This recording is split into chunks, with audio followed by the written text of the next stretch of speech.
Okay, I'm about to, I forgot to put my headphones in.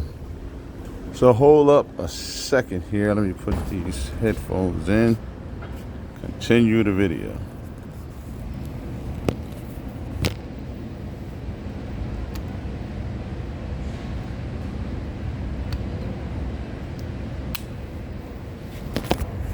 Okay, this is part two. I was showing some pictures on the wall.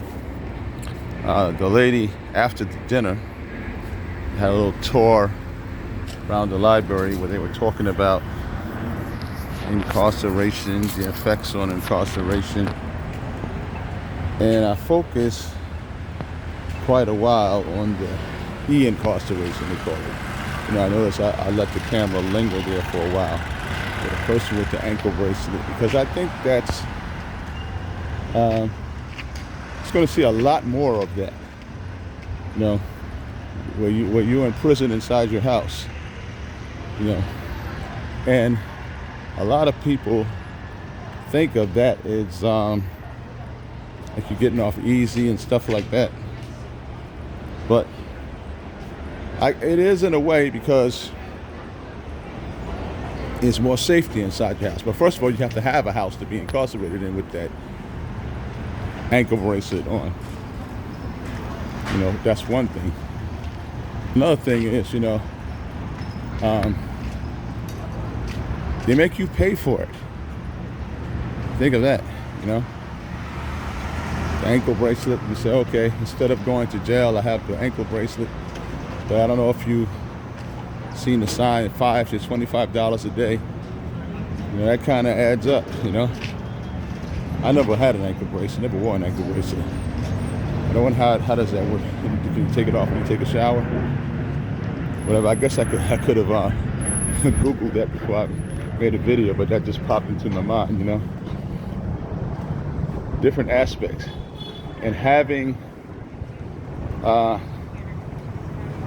these parole conditions, they kind of, in a way, can set you up for failure. It says you're outside, but they say, okay, you have to get a job, but they sometimes sabotage you from getting a job. What I mean by that is, you first get out, and you have a curfew. 24/7. Sometimes they let you work I like that. the second shift. Sometimes they don't. And if you're on a job, you get a job where you have, you know, the day shift.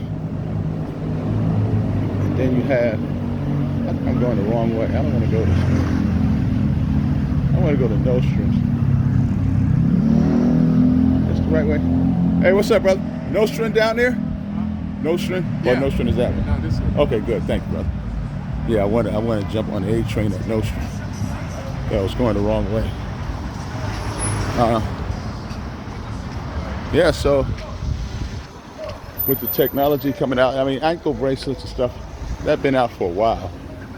So there's a lot of things that you'll be surprised, man.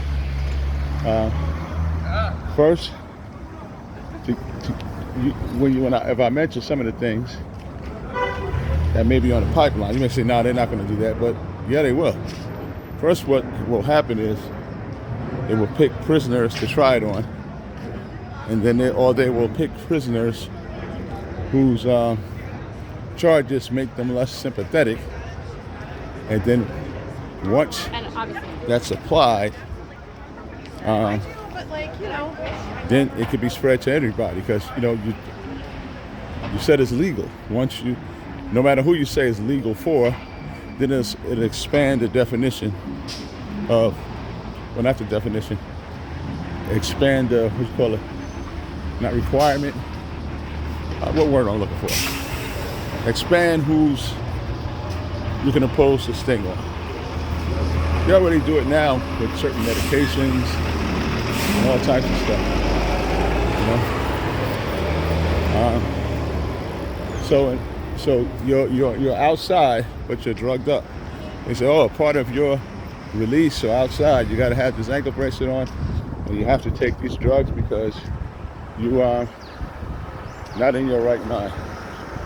So you got to be careful sometimes, because sometimes things look better than what they are. So the lawyer may say, listen, you need to plead insanity. And a lot of times it don't work. It depends on what you're charged with. Sometimes what you're charged with, if it's real bad, the jury won't even care if you're insane. They just like, no, F you. But anyway, when it does work, you be like, okay, I got not guilty by reason of insanity, but now, in order to get out, it's up to the psychiatrist, that you might be in there longer than if you just would have pled guilty to a criminal charge. Okay, here's the A and the C train. I'm going to jump on this Nostrand Avenue A train. Yeah, I'm going to jump on the A train. But the e-incarceration, electronic incarceration, monitoring outside, that kind of got me thinking about that. About how all that can be expanded, and it doesn't seem on the face of it at first, oh, this is not that bad till you get into details. Another thing, I remember while I'm on this subject, a couple of states a while ago passed chemical castration laws, forcing, not physical castration, but like a chemical, like male people who are convicted of sex crimes against minors, whatever, they would, I don't know how they do, maybe they give you injections, I don't know how that works. I mean, does it just work one time, or you have to keep going back for extra shots? I don't really know how that works, but that just popped into my mind when I'm thinking about different kinds of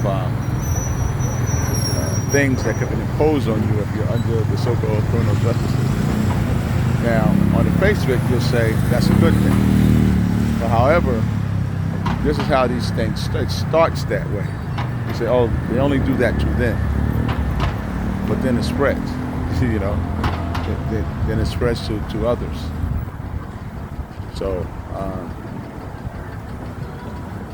it's not an easy solution, because the group that I was in, they were mainly, let's say they're on the progressive side of things, or some would even say the liberal side of things, which is, it works for some people, but not for everybody, because what is not usually addressed on the progressive liberal side is a thing called personality disorders, meaning people are not insane, they're not crazy, but they have a fucked up way of thinking, where the only thing, while they're in that now they can change that, but they have to want it, because you have to change the way you're thinking. And so think of learning a new language. You're so comfortable speaking one language, but now you have to force yourself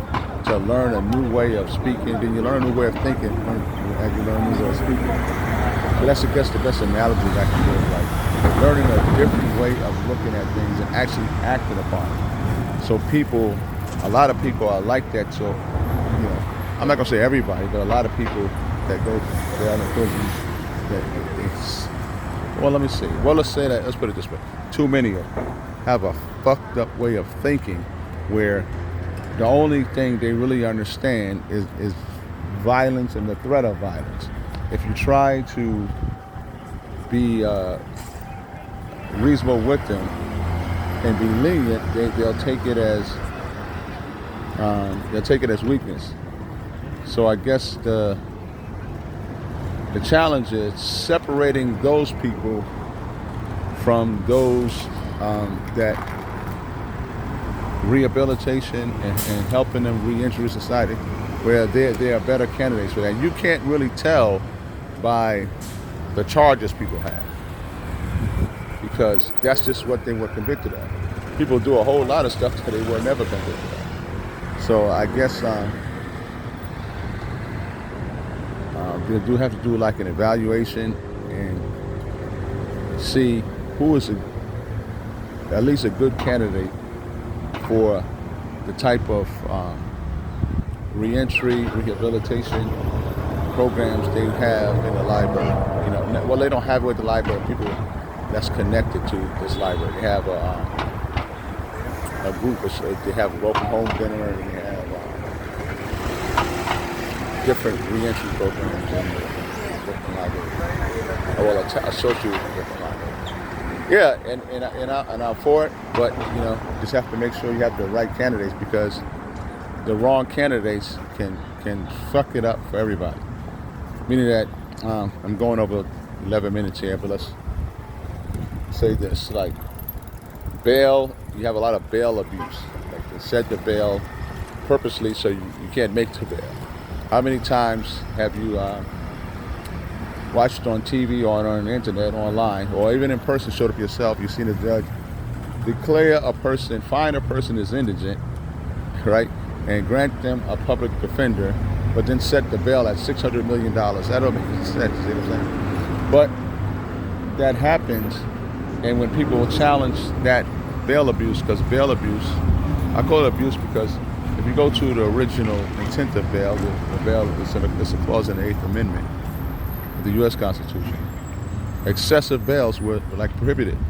But the problem is that it's not really a legal problem, it's a political problem, because when you do that and people that have been charged with one crime and then they get out on bail and get accused of another crime, especially a bad one, especially if they were already charged with a bad one, and then they get out and then they get charged with another bad one. Now, especially if it's a lot of evidence and they're guilty of all of them, you know, then that undermines the argument, because even though the argument is correct, you're not supposed to set bail so people can't make the bail. But if people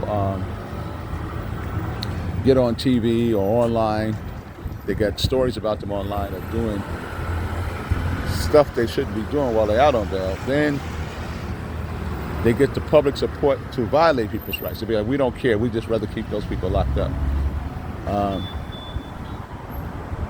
So that's the challenge you have. You have legal, okay, this is what the Constitution says, but then you have the political, and they can clash. And people will deal with their emotions, especially if their emotions is attached to someone threatening their safety. So, I don't know, the solution to all this is above my pay grade, so to speak. So, better minds than me will come up with a solution, hopefully. But anyway, that's it. This is part 2. Okay, where I'm at.